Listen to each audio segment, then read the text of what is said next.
இன்றைக்கி பழைய இரும்பு கடை பக்கம் போனப்போ நமக்கு இந்த மாதிரி ஒரு ஃபோனு மாட்டுச்சு. ஃபோனு பார்த்தீங்கன்னா ரொம்பவே டேமேஜ் ஆகிருக்கு. டிஸ்பிளேல பார்த்தீங்களா எவ்வளோ அடி விழுந்துருக்குன்ட்டு. அது மட்டும் இல்லாமல் பின்னாடி வந்து பேக் டோர் இல்லை. இது என்ன ஃபோனுன்னு கூட தெரியல. ஸோ வாங்க இன்றைக்கி இதை கழட்டி அலசி அரைஞ்சி பார்ப்போம். இதுக்கு முன்னாடி வரைக்கும் நமக்கு பழைய இரும்பு கடையில் சின்ன சின்ன கேட்ஜெட் தான் மாட்டுச்சு. ஆனால் இன்றைக்கி பார்த்தீங்கன்னா இப்படி ஒரு ஃபோன் மாட்டியிருக்குது. இது ஒர்க் ஆச்சு அப்படின்னா நமக்கு ஒரு மிகப்பெரிய ப்ராஃபிட்டு. இதை எவ்வளோ ரேட்டுக்கு கொடுத்துட்டு எடுத்து வந்தேன் அப்படின்னு சொல்ல மாட்டேன். ஏன்னா ஃபோனை வந்து யாருமே 100 200 கொடுக்க மாட்டாங்க. அதுக்கு மேலே தான் இருந்துச்சு. சரி வாங்க நம்ம இதுக்குள்ளே என்ன இருக்குது எதுக்கு இன்றைக்கி அலசி செஞ்சு பார்ப்போம். இப்போ பார்த்தீங்கன்னா சுற்றி இருந்த அந்த மூடியை கழட்டி தூக்கி போட்டாச்சு. உள்ளே வந்து இந்த மாதிரி தான் செட்டப் கொடுத்துருக்கானுங்க. ஃபஸ்ட்டு இதோட பேட்டரியில் பார்த்தீங்கன்னா இது என்ன ஃபோன் கொடுத்துருப்பாங்க. இருங்க இந்த ஸ்ட்ரிப்பை கழட்டினா நம்ம பேட்டரி ஈஸியாக பார்க்கலாம்.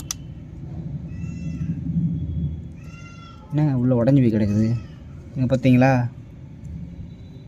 இது ஸ்ட்ரிப்பே உடஞ்சி போயிடுச்சு. இந்த கனெக்டரே காணும்.